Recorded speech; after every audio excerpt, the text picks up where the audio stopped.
നിർദ്ദിഷ്ട ശബരിമല വിമാനത്താവള പദ്ധതി പ്രദേശമായ കോട്ടയം ജില്ലയിലെ ചെറുവള്ളി എസ്റ്റേറ്റിൽ 2263 ഏക്കർ ഭൂമിയുടെ അവകാശം സംബന്ധിച്ച് കഴിഞ്ഞ ദിവസമുണ്ടായ പാലാ സബ് കോടതി വിധി സർക്കാർ ചോദിച്ചു മേടിച്ചതെന്ന ആക്ഷേപം. എസ്റ്റേറ്റിന്റെ ഉടമസ്ഥ തർക്കത്തിൽ എതിർകക്ഷികളായ അയന ചാരിറ്റബിൾ ട്രസ്റ്റിന്റെയും ഹാരിസൺ മലയാളത്തിന്റെയും വാദങ്ങളെല്ലാം കോടതി അംഗീകരിച്ചതാണ്. 6 വർഷം നീണ്ടുനിന്ന നിയമവ്യവഹാരത്തിന് ഒടുവിലാണ് കേസിൽ സർക്കാരിന് കനത്ത തിരിച്ചടി ഉണ്ടായിരിക്കുന്നത്.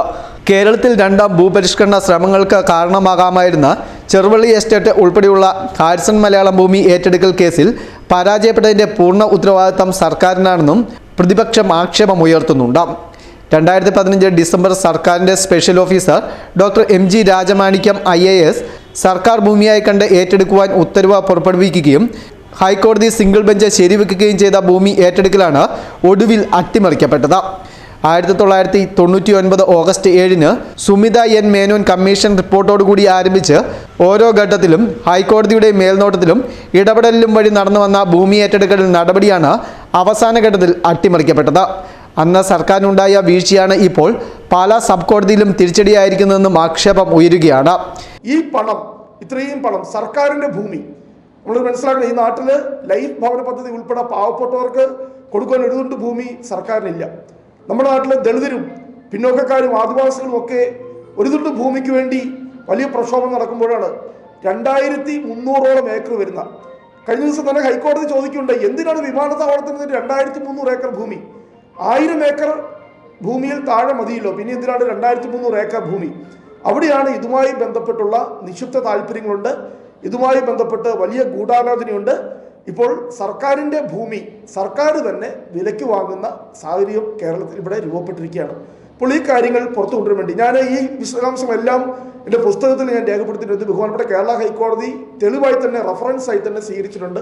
ഈ ചെറുവള്ളി എസ്റ്റേറ്റുമായി ബന്ധപ്പെട്ട മുഴുവൻ കാര്യങ്ങളും എൻ്റെ ഈ പുസ്തകത്തിലുണ്ട്. ഇത് ഹൈക്കോടതി അംഗീകരിച്ചിരിക്കുന്നതാണ്, ഹൈക്കോടതി തെളിവായിട്ട്. പക്ഷേ പ്രശ്നം എന്താണെന്ന് വെച്ച് കഴിഞ്ഞാൽ വളരെ ശക്തമായ തെളിവുകൾ ഇവിടെ ഉണ്ടായിട്ടും ഇത് സർക്കാർ ഭൂമിയാണെന്ന് സർക്കാരിൻ്റെ 7 അന്വേഷണ കമ്മീഷൻ റിപ്പോർട്ടുകൾ ഉണ്ടായിട്ടും ഡോക്ടർ MG രാജമാണിക്യം IAS പോലെ ഏറ്റവും പ്രഗത്ഭനായ ഒരു ഉദ്യോഗസ്ഥൻ ഇതുമായി ബന്ധപ്പെട്ട് സമഗ്രമായ റിപ്പോർട്ട് തയ്യാറാക്കി ഈ തോട്ടം ഏറ്റെടുത്തിട്ട് പോലും സർക്കാർ പിന്നീട് ഈ കേസ് അട്ടിമറിക്കാൻ വേണ്ടി സർക്കാർ കൂട്ടുനിന്നു എന്ന വളരെ ഗുരുതരമായിട്ടുള്ള ഒരു ആരോപണമാണ് ഞാനിവിടെ ഉയർത്താൻ വേണ്ടിയിട്ട് ഞാൻ ആഗ്രഹിക്കുന്നത്.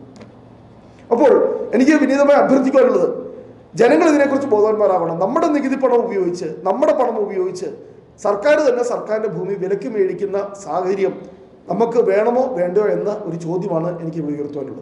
ശബരിമല വിമാനത്താവളത്തിനായി ചെറുവള്ളി എസ്റ്റേറ്റ് സ്വകാര്യ വ്യക്തിയുടെ ഭൂമി വികസന ആവശ്യങ്ങൾക്ക് ഏറ്റെടുക്കുന്ന 2013 ലാൻഡ് അക്വസിഷൻ റീസെറ്റിൽമെന്റ് നിയമത്തിലെ 77/2 വകുപ്പ് വഴി ഏറ്റെടുക്കുന്നത് കൈവശക്കാരെ സഹായിക്കാനാണെന്ന വിമർശനം ഇപ്പോൾ കോടതി വിധിയിലൂടെ സാധൂകരിക്കപ്പെട്ടിരിക്കുകയാണ്.